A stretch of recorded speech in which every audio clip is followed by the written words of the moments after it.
नमस्कार. जिल्हा बातमीमध्ये मी राम रोडगे आपल्या सगळ्यांचं खूप खूप स्वागत करतो. बऱ्याच कालावधीनंतर स्थानिक स्वराज्य संस्थेच्या निवडणुका लागलेल्या आहेत आणि त्यामध्येच नुकत्याच महापालिकेच्या निवडणुका झाल्या आणि आता जिल्हा परिषदेच्या निवडणुका सुरू झाल्या आहेत आणि आपण आलो आहोत आता हरंगुळ येथे. या ठिकाणी भारतीय राष्ट्रीय काँग्रेस पक्षाचे अधिकृत उमेदवार भागीरथी उर्फ उषा शिवानंद पाटील या आपल्यासोबत आहेत. तर आपण त्यांच्याशी बातचीत करूया, नेमकं कशा प्रकारे त्यांना उमेदवारी भेटलेली आहे आणि काय काय त्यांचं विजन आहे. नमस्कार मॅडम, जिल्हा बातमीमध्ये आपलं स्वागत आहे. काय सांगाल, आपल्याला भारतीय राष्ट्रीय काँग्रेस पक्षाची उमेदवारी भेटलेली? भागीरथी शिवानंद पाटील, जिल्हा परिषद हरंगुळ बुजुर्ग गटातील उमेदवार, काँग्रेस उमेदवार. आपल्यासोबत हरंगुळचे सरपंच पाटील साहेब आहेत. आपण त्यांच्याशी बातचीत करूया. सर नमस्कार. खरं तर गेली 4 वर्षे झाले या इलेक्शन म्हणजे ह्या निवडणुका पुढे ढकललेल्या आहेत. त्यामुळं बरेच प्रश्न प्रलंबित आहेत, बऱ्याच योजना प्रलंबित आहेत. लोकांचे, शेतकऱ्यांचे प्रश्न असतील, महिला बाल कल्याणचे प्रश्न असतील, महिला सक्षमीकरणाचे प्रश्न असतील, असे अनेक प्रश्न प्रलंबित आहेत. आज तब्बल 4 वर्षानंतर म्हणजे टोटल 9 वर्षानंतर आज निवडणूक लागलेली आहे. त्यासाठी काँग्रेस पक्षाच्या वतीनं भागीरथी शिवानंद पाटील या काँग्रेस पक्षाच्या अधिकृत उमेदवार आहेत. तसेच पंचायत समिती गण हरंगुळ बुजुर्गसाठी सत्यनारायण पाटील यांना पंचायत समितीची उमेदवारी काँग्रेस पक्षाकडून अधिकृत जाहीर झालेली आहे, भरलेला आहे आणि प्रचार सुरू झालेला आहे.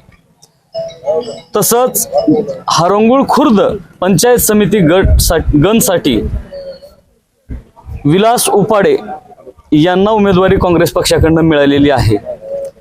तर ह्या तिन्ही उमेदवाराचं एक विजन आहे.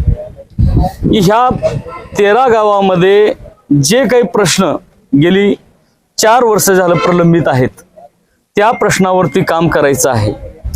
जसं की समजा शेतकऱ्यांचे बऱ्याच हौद असतील, शेतकऱ्यांना कडबाकुटीचे मशीन असतील, असे बरेच प्रश्न आहेत.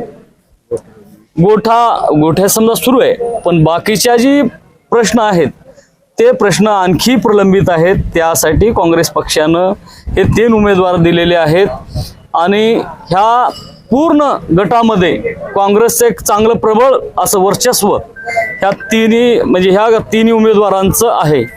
त्यामुळं मला तर वाटत नाही की जास्त पळण्याची आवश्यकता आहे, पण गाफील राहून चालणार नाही. सगळ्यांनी आपल्या ताकदीनिशी आपल्या परिवारातील, आपल्या गावातील, आपल्या गटातील, गणातील सर्व मित्र परिवारांना सोबत घेऊन ही निवडणूक आम्ही लढणार आहोत.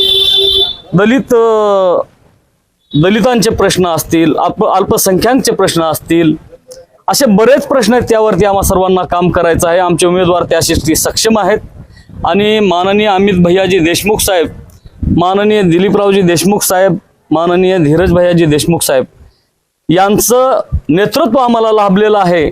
एज्युकेटेड नेतृत्व आहे. गावाला जिल्ह्याचा बदल यांनी बऱ्याच वर्षापासून केलेला आहे. त्यामुळं आम्हाला कुठेही घाबरण्याची आवश्यकता नाही. काल आम्ही एक रॅली काढली होती, जवळपास 40-45 गाड्या स्वतः लोक होऊन घेऊन आले होते. भुईसुंद्रा गाव आम्ही काल केलेलं आहे. त्यामुळं समोरच्या उमेदवाराचं तर मला वाटतं कालच तोंड पांढरं पडलंय असं रामभाऊनी सांगितले. तर बघू आता काय होते पुढं. नक्की सर, अगदीच बरोबर आहे. आपण महापालिका जर बघितली तर अतिशय प्रचंड बहुमत काँग्रेसला मिळालेलं आहे.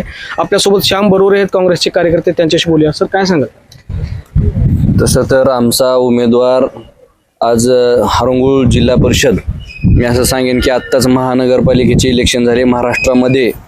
लातूरचा जो निकाल आहे, तर मला असं वाटतंय की आता ही लोकशाही जर जिवंत ठेवायची असेल तर त्याची सुरुवात लातूर जिल्ह्यातून होईल आणि लातूरमधली ही काँग्रेसच्या विजयाची सुरुवात ही हरंगुळमधून होईल.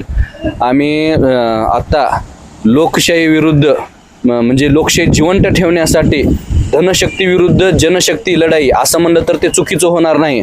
कारण समोरचा कुठलाही उमेदवार किंवा कोणत्याही पक्षाचा उमेदवार जर आज बोलत आहे तर राजकारणाचं समीकरण सगळं पैशावर झाले. तर आमच्यासोबत जनतेची ताकद आहे, समोर पैशाची ताकद आहे.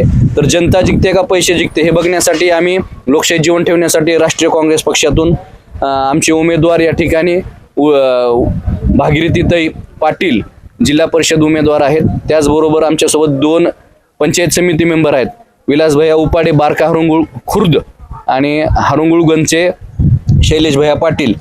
तर हे जनसामान्यातले, सर्वसामान्यातले आणि लोकांच्या जनसंपर्कातले.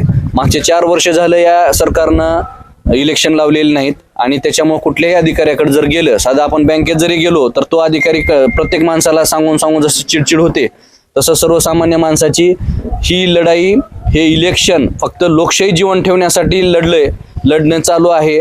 आणि सगळ्या भारतामध्ये किंवा महाराष्ट्रामध्ये विरोधी पक्ष नेता संपलाय म्हणलं तर ते चुकीचं होणार नाही. त्यामुळे लोकांनी याचा बारकाईनं विचार करावा. हिंदू मुस्लिम किंवा जाती धर्मावर तेढ निर्माण करून हे सरकार या ठिकाणी स्थापित झालेलं आहे. मित्र असं म्हणेन की इंग्रजांना सुद्धा ही आयडिया माहीत नव्हती की तुम्ही 1,500 द्या आणि लोकांचे मतं घ्या. तर इंग्रज सुद्धा भारत स्वतंत्र झाला नसता. उद्या 26 जानेवारी आहे. त्यामुळं मला असं वाटतं की धनशक्तीच्या समोर जनशक्तीचा विजय होईल. एवढं बोलतो आणि थांबतो. धन्यवाद.